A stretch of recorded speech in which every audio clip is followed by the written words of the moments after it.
स्वागत है आपका बायोलॉजी की ऑनलाइन क्लासों में। हमने पिछले वीडियो के अंदर पादप जनन की विशिष्ट विधियों के बारे में अध्ययन किया था। उसमें पहली विधि थी असंग जनन। पहली विधि थी असंग जनन। असंग जनन इसके अंदर हमने देखा था कि जो नर युग्मक मादा युग्मक जो कार्य सक्षम होते हैं, क्रियाशील होते हैं, जनन सक्षम होते हैं, फिर भी उनका संलयन नहीं हो पाता है, निषेचन की क्रिया नहीं हो पाती है, उस क्रिया को असंग जनन कहते हैं। पादप जनन की दूसरी विधि थी अनिषेक बीजता। अनिषेक बीजता पहली विधि का हमने पिछले वीडियो के अंदर विस्तार से अध्ययन किया था। दूसरी विधि है अनिषेक बीजता। आज हम इसी का अध्ययन करेंगे। अनिषेक बीजता कुछ पौधे ऐसे होते हैं जिनमें निषेचन नहीं होता है, निषेचन की क्रिया नहीं होती है, फिर भी उनमें बीजों का निर्माण हो जाता है। नाम से स्पष्ट है अनिषेक बीजता। बिना निषेचन के ही बीजों का बनना अनिषेक बीजता कहलाता है। तीसरी विधि है सूक्ष्म प्रवर्धन। सूक्ष्म प्रवर्धन इस विधि के अंदर पादप की जो कोशिकाएं होती हैं, उत्तक होते हैं या पादप का कोई कायिक भाग होता है, उनका हम संवर्धन करते हैं कृत्रिम माध्यम के अंदर और उनसे नए पादपों का विकास करते हैं। यह सूक्ष्म प्रवर्धन कहलाता है। चौथी विधि है कायिक प्रवर्धन। कायिक प्रवर्धन पौधों के जो कायिक भाग होते हैं, जैसे कि जड़ है, तना है, पत्ती है, उनके द्वारा नए पादप बनते हैं तो उसे कायिक प्रवर्धन कहते हैं। और हमने जो पहला चैप्टर था उसके अंदर केवल कायिक प्रवर्धन को ही पढ़ा था और विस्तार से अध्ययन किया था। हमारी असंग जनन विधि हो गई। दूसरी विधि है अनिषेक बीजता। तीसरी है सूक्ष्म प्रवर्धन। आज हम सूक्ष्म प्रवर्धन का विस्तार से अध्ययन करेंगे।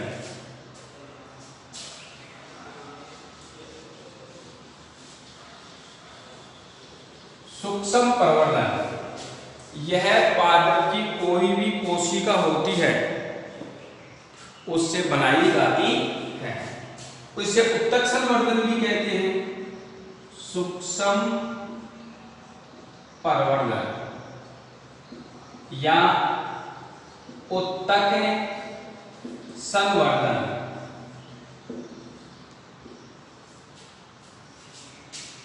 सूक्ष्म प्रवर्धन इस विधि में हम पादप का कोई भी भाग है, कोई जैसे कि जड़ है, तना है, पत्ती है, या जो पादपों के शीर्ष जो तक उत्तक होते हैं, पादपों के शीर्ष जो तक उत्तक, हमने पादप के शीर्ष जो तक की कोई कोशिका ली, पादप से हमने किसी कोशिका को या उत्तक को अलग कर लिया। या उत्तक कोई भी कोशिका ले सकते हैं, कोई भी उत्तक ले सकते हैं। अब जो कोशिका होती है या उत्तक होता है, इसको हम पोषक माध्यम में ढाल देते हैं। जो कृत्रिम संवर्धन पोषक माध्यम होता है उसके अंदर ढाल देते हैं, पोषक माध्यम में ढाल देते हैं।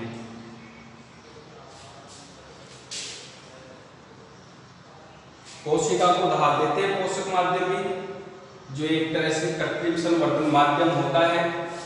पोषक माध्यम के अंदर सुक्रोज है, विटामिन है, अकार्बनिक लवण है, सूक्ष्म तत्व है, इस प्रकार के कुछ यौगिकों का मिश्रण पाया जाता है। पोषक माध्यम होता है, इसको आधारी माध्यम भी कहते हैं।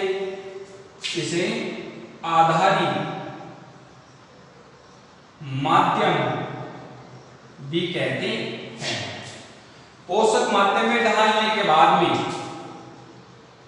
जो कोशिका होती है इसमें विभाजन प्रारंभ हो जाता है और कोशिकाओं के विभाजन को प्रारंभ करने के लिए पोषक माध्यम के अंदर जैसे कि पादप वृद्धि हार्मोन होते हैं, ऑक्सिन है, साइटोकाइनिन है, हार्मोन भी ढाल देते हैं, जिससे जो कोशिका है या उत्तक है इसका समूह बन जाता है। ये कोशिका बार बार विभाजित होती है और कोशिकाओं का समूह बन जाता है। इस कोशिका के समूह को कैलस कहते हैं, कैलस कहते हैं।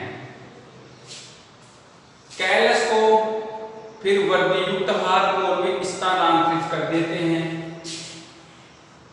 जैसे कि ऑक्सिन है, साइटोकाइनिन है, वृद्धि युक्त हार्मोन में स्थानांतरित करते हैं। वृद्धि युक्त हार्मोन, वृद्धि युक्त जो हार्मोन जैसे कि ऑक्सिन है, साइटोकाइनिन है, इन हार्मोन में जो कैलस होता है यह अंकुरित होने लगता है। इससे नवोद्भिद छोटे छोटे पादप विकसित होने लगते हैं, अंकुरित होने लगते हैं। नवोद्भिद पादप, अब जो नवोद्भिद पादप होते हैं इनको हम भूमि के अंदर स्थानांतरित कर देते हैं और फिर ये पूर्ण पादप बनने जाते हैं। तो इस तरह से उत्तक संवर्धन तकनीक का प्रयोग कम समय के अंदर कम स्थान पर अधिक पादप विकसित करने में किया जाता है। उत्तक संवर्धन जो तकनीक है, सूक्ष्म जो प्रवर्धन तकनीक है, इसके द्वारा सबसे अधिक जो आर्थिक महत्व के पौधे हैं उनका निर्माण किया जाता है, जैसे कि सेब है, अनार है, गुलदाउदी है, गेंदा है, गुलाब है। इस तरह के पौधों का सबसे अधिक विकास किया जाता है।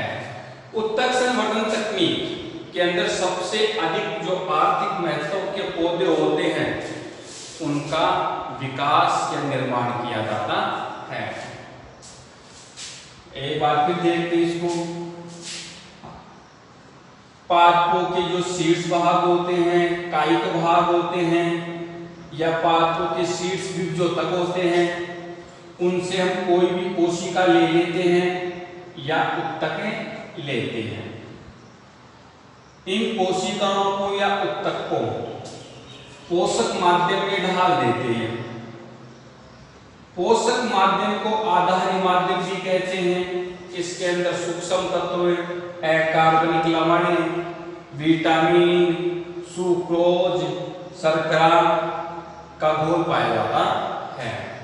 पोषक माध्यम के अंदर जो कोशिका होती है पोषण प्राप्त करती है, पोषण प्राप्त करती है तो कोशिका बार बार विभाजित होने लगती है और इसमें हम जैसे कि कोशिका विभाजन को प्रेरित करने वाले हार्मोन है, ऑक्सिन, साइटोकाइनिन, उनको भी ढाल देते हैं। जैसे ही कोशिका बार बार विभाजित होती है तो हजारों कोशिकाओं का समूह बन जाता है। एक कोशिका से हजारों कोशिकाओं का समूह बन जाता है, जिसे कैलस कहते हैं। कैलस को वृद्धि युक्त हार्मोन में स्थानांतरित करते हैं, जिससे कैलस के अंदर जो प्रत्येक कोशिका होती है वह नवोद्भिद पादप, छोटे छोटे पादपों का निर्माण करती है। नवोद्भिद पादपों को फिर हम भूमि के अंदर स्थानांतरित करते हैं और पादप विकसित हो जाते हैं। इसी तकनीक को उत्तक संवर्धन तकनीक भी कहते हैं। उत्तक संवर्धन तकनीक के अंदर कम समय में कम स्थान पर असंख्य पादपों का निर्माण किया जा सकता है। इस तकनीक का सबसे अधिक जो उपयोग होता है वो आर्थिक दृष्टि से जो महत्वपूर्ण पादप होता है उनके संवर्धन के लिए किया जाता है।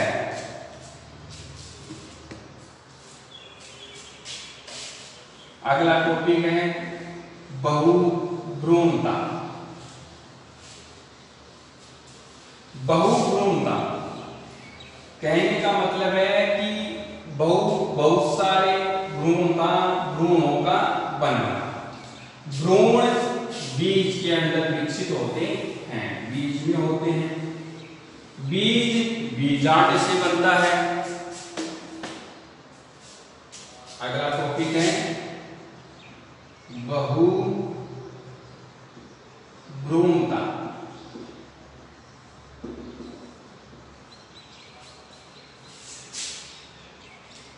कुछ बीजों में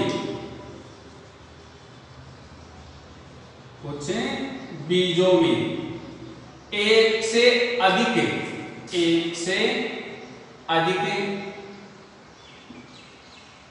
भ्रूणों का निर्माण हो जाता है।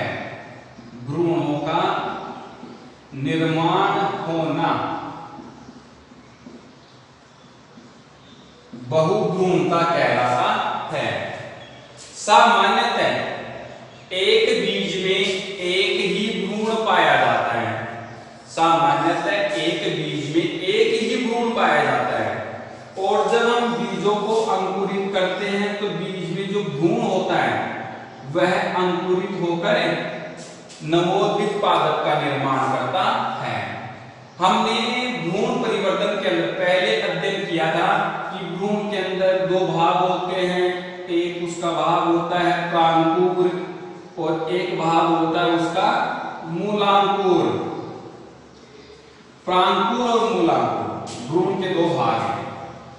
भ्रूण का जब हम बीजों को बोते हैं तो भ्रूण का जो प्रांकुर होता है इससे तो पादप का पर्रोह तंत्र बनता है।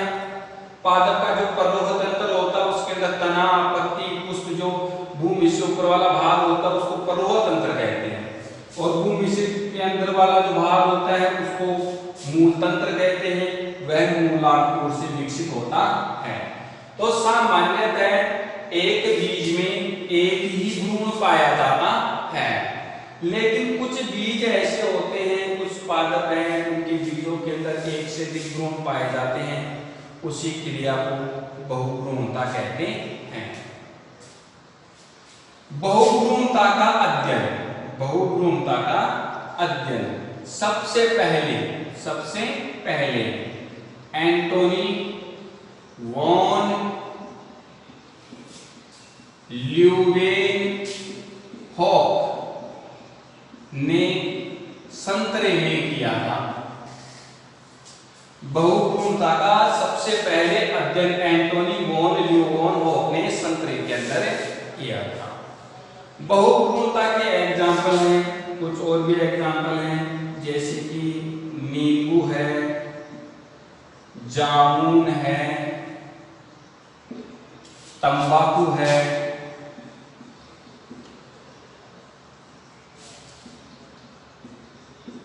एलियम है, क्रोटेलेरिया है, क्रोटेलेरिया। इनके बीजों के अंदर बहुभ्रूणता पाई जाती है। बहुभ्रूणता के अंदर जो बीज होता है एक होता है, बीज एक होता है। इस एक बीज के अंदर एक से अधिक भ्रूण पाए जाते हैं। एक से अधिक भ्रूण पाए जाते हैं। अब एक से अधिक भ्रूण है तो एक भ्रूण से एक पादप विकसित होता है। तो इसका मतलब यह है कि एक से अधिक जो भ्रूण होंगे उनसे अनेक पादप विकसित होंगे एक बीज से। लेकिन इनमें अधिकांशतः जो एक ही भ्रूण विकसित होता है, एक ही भ्रूण परिपक्व होता है।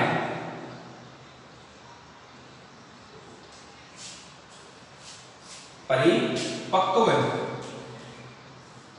होता है। बाकी के जो भ्रूण होते हैं वो नष्ट हो जाते हैं। लेकिन एक अधिपादप है बेंडा, एक अधिपादप है बेंडा। इस बेंडा के अंदर एक से अधिक भ्रूण विकसित होते हैं। एक से अधिक भ्रूण परिपक्व हो जाते हैं, परिपक्व हो जाते हैं। ये जो इनमें भ्रूण बहुभ्रूणता पाई जाती है, नींबू, जामुन, तंबाकू, एलियम, क्रोटेलेरिया, लेकिन इनके अंदर एक ही भ्रूण परिपक्व हो पाता है, बाकी के भ्रूण नष्ट हो जाते हैं। लेकिन जो अधिपादक बेंडा होता है इसमें एक से अधिक भ्रूण भी क्या हो जाते हैं, परिपक्व हो जाते हैं। कुछ बीजों के अंदर एक से अधिक भ्रूणों का निर्माण होता है, उस क्रिया को बहुभ्रूणता कहते हैं। बहुभ्रूणता का सबसे पहले अध्ययन एंटोनी वॉन ल्यूवेनहोफ ने सन 23 में किया था। बहुभ्रूणता के कुछ उदाहरण हैं, नींबू, जामुन, तंबाकू, एलियम, प्रोटेलेरिया। एक से अधिक जो भ्रूण होते हैं बहुभ्रूणता के अंदर, उनमें केवल एक ही भ्रूण परिपक्व होता है, बाकी के भ्रूण नष्ट हो जाते हैं। लेकिन जो अधिपादक होता है बेंडा, उसके अंदर केवल एक से अधिक भ्रूण परिपक्व होते हैं, बाकी में तो केवल एक भ्रूण परिपक्व होता है। और जो बेंडा होता है उसके अंदर एक से अधिक भ्रूण परिपक्व हो जाते हैं। तो बहुभ्रूणता एक से अधिक भ्रूणों का पाया जाना, बीजों के अंदर एक से अधिक भ्रूणों का पाया जाना बहुभ्रूणता कहलाता है। अगला टॉपिक है अपना बहुभ्रूणता के कारण। भाई बहुभ्रूणता होती क्यों है, इसके क्या कारण हैं?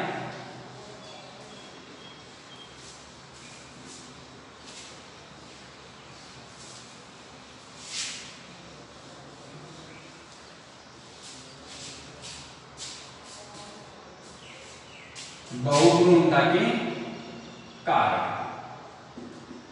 पहला कारण है जो प्राक भ्रूण होता है, प्राक भ्रूण का विदलन। हमने पिछले चैप्टर में अध्ययन किया था कि जो प्राक भ्रूण होता है, जब भ्रूण का परिवर्तन होता है, भ्रूण का जब अष्टांग बनता है, उस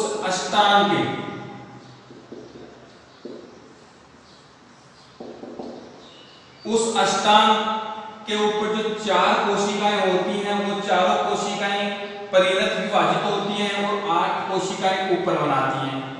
उन 8 कोशिकाओं की जो परत होती है उसको डर्मेटोजन कहते हैं। डर्मेटोजन वाली जो अवस्था होती है भ्रूण की, उसको प्राक भ्रूण कहते हैं। प्राक भ्रूण का जब विदलन होता है, विदलन होने का मतलब होता है कि इसकी जो कोशिकाएं हैं अनेक बार विभाजित होने लगती हैं। जब अनेक बार विभाजित होती हैं तो अनेक प्राक भ्रूण बन जाते हैं, और अनेक प्राक भ्रूण बनते हैं तो उन सभी से अलग अलग भ्रूण विकसित होते हैं। दूसरा कारण है कि जो अंड कोशिका होती है, अंड कोशिका के अतिरिक्त अंड कोशिका के अतिरिक्त जो कोशिकाओं से भ्रूण का बनना, कोशिकाओं से भ्रूण का बनना। हमने पहले दिन किया था कि जो अंड कोशिका होती है, जब इसका निषेचन हो जाता है, निषेचन होने के बाद में अंड कोशिका से भ्रूण बनता है। तो अंड कोशिका से जब भ्रूण बनता है वो तो एक वास्तविक निषेचन की क्रिया है और उससे केवल एक ही भ्रूण बनेगा। लेकिन अंड कोशिका के अतिरिक्त जैसे कि सहायक कोशिकाएं हैं, प्रतिमुखी कोशिकाएं हैं, यदि उनसे प्राक जो भ्रूण होता है उसका निर्माण हो जाता है। तीसरा कारण है एक से अधिक भ्रूण कोषों का बीजांड में पाया जाना। बीजांड में एक से अधिक भ्रूण कोषों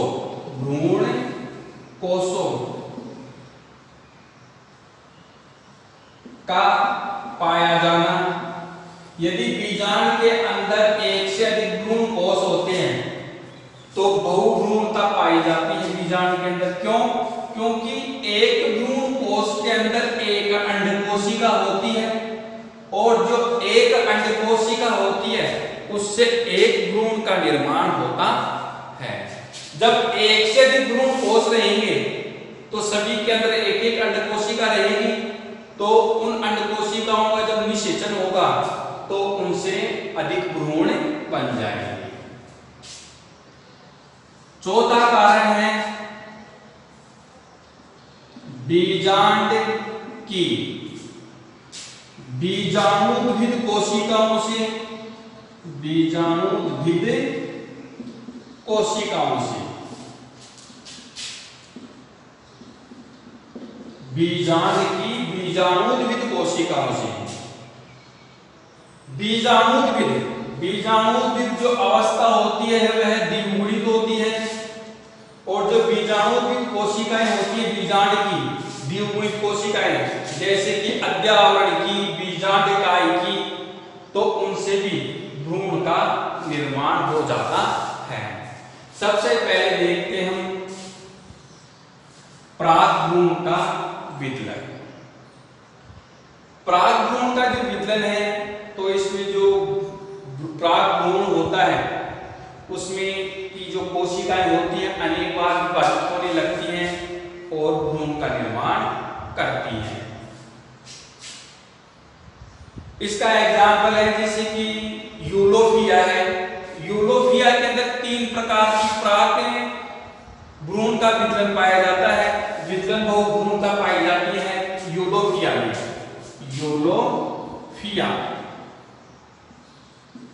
यूलोफिया जो आर्किड होता है, इस आर्किड में 3 प्रकार की विदलन बहुभ्रूणता या प्राक भ्रूण का विदलन पाया जाता है। हम इसे विदलन बहुभ्रूणता भी कह सकते हैं, बहुभ्रूणता भी कह सकते हैं। पहली है इसके अंदर युग्मनज कोशिका से, युग्मनज कोशिका से। युग्मनज कोशिका में अनेक बार विभाजन होता है जिससे कि अनेक भ्रूण विकसित हो जाते हैं। दूसरा है जो प्राक भ्रूण होता है, प्राक भ्रूण से अतिवर्तियां या कलिकाओं का विकास होना। तीसरी बहुभ्रूणता इसके अंदर प्राक भ्रूण से तंतु में या शाखित संरचनाओं का विकास होना। तंतु में या शाखित संरचनाओं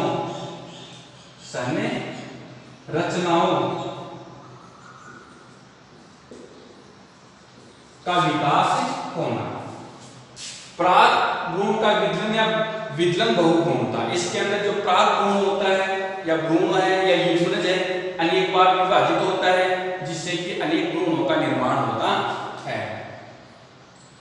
जैसे कि इसका एग्जाम्पल है यूलोफिया, और यूलोफिया में 3 प्रकार की विदलन बहुभ्रूणता पाई जाती है। पहली है युग्मनज कोशिका से भ्रूणों का विकास होना। दूसरा है कि जो प्राक भ्रूण होता है उससे कुछ अतिवर्धियां निकल जाती हैं, जिससे प्राक भ्रूण है इससे कुछ अतिवर्धीय कलिकाएं विकसित हो जाती हैं। तीसरा है प्राक भ्रूण से तंतु में या शाखित संरचनाओं का निर्माण होना। तो इसके अंदर जो प्राक भ्रूण होता है वह शाखित हो जाता है और शाखित होने के बाद में अनेक भ्रूणों का निर्माण करता है। दूसरा प्रकार था अंड कोशिका के अतिरिक्त कोशिकाओं से भ्रूण का निर्माण होना। हमने पहले पढ़ा था कि जब अंड कोशिका का निषेचन होता है तो उससे युग्मनज बनता है और युग्मनज हमेशा भ्रूण का निर्माण करता है। लेकिन अंड कोशिका के अतिरिक्त जैसे सहायक कोशिकाएं होती हैं, सहायक कोशिकाएं होती हैं, यदि उनसे निषेचन हो जाता है, यदि सहायक कोशिकाओं का निषेचन हो गया और उनसे भ्रूण बनता है तो वो भी बहुभ्रूणता का उदाहरण है। यदि निषेचित सहायक कोशिका होती है, यदि सहायक कोशिका का निषेचन हो जाए, सहायक कोशिका, यदि इस सहायक कोशिका का निषेचन हो जाए तो इससे जो भ्रूण बनेगा वो भ्रूण द्विगुणित होगा द्विगुणित होगा। और इसका एग्जाम्पल है एरिस्टोलोकिया। एरिस्टोलोकिया ब्रेक्टिएटा। एरिस्टोलोकिया ब्रेक्टिएटा। इस पादप के अंदर जो सहायक कोशिकाएं होती है उनका निषेचन हो जाता है और बहुभ्रूणता का पाया जाना होता है। लेकिन इसमें जो भ्रूण बनता है सहायक कोशिकाओं के निषेचन से वह द्विगुणित होता है। और जब सहायक कोशिकाओं का निषेचन नहीं होता है, निषेचन नहीं होता है, तो उनसे जो भ्रूण बनता है वह भ्रूण अगुणित होता है। वह भ्रूण अगुणित होता है। और इसका एग्जाम्पल है आर्जीमोना। आर्जीमोना मैक्सिकाना। मैक्सिकाना। आर्जीमोना मैक्सिकाना। तीसरा हमारे पास बीजांड में एक से अधिक भ्रूण कोषों का पाया जाना। कुछ पौधों के जो बीजांड होते हैं उनके अंदर एक से अधिक भ्रूण कोष पाए जाते हैं। और जितने भ्रूण कोष होते हैं तो उनमें अन्य कोशिकाओं के निषेचन से उतने ही भ्रूणों का निर्माण होता है। और इसका एग्जाम्पल है केजुराइना। केजुराइना मोन्टाना। केजुराइना मोन्टाना। बीजांड की जो बीजाणु की कोशिकाएं होती हैं, जैसे कि बीजांड का यह अध्यावरण है, उनसे भी भ्रूण का निर्माण हो जाता है। इनसे जो भ्रूण बनता है उसको अपस्थानिक भ्रूण कहते हैं। अपस्थानिक भ्रूण कहते हैं। और जो अपस्थानिक भ्रूण बनता है उस क्रिया को अपस्थानिक भ्रूणता कहते हैं। तो इस प्रकार से बहुभ्रूणता बनती है पौधों के अंदर। अब हम देखते हैं कि इस बहुभ्रूणता का महत्व क्या है, इससे हमें क्या लाभ होते हैं। इससे हमें क्या लाभ होते हैं। महत्व, पहला महत्व है कि जो बीजाणुविद कोशिकाओं से जो अपस्थानिक भ्रूण बनते हैं, अपस्थानिक भ्रूण बनते हैं, ये जो भ्रूण होते हैं जनक के समान होते हैं, मात्र पादप के समान होते हैं। समान, इनको हम क्लोन भी कह सकते हैं। दूसरा है कि जो अपस्थानिक भ्रूण होते हैं, अपस्थानिक भ्रूण, इन अपस्थानिक भ्रूणों का जो उपयोग होता है वो कोशिका विज्ञान के अंदर बहुत अधिक किया जाता है। अपस्थानिक भ्रूणों का उपयोग कोशिका विज्ञान के अंदर बहुत अधिक किया जाता है।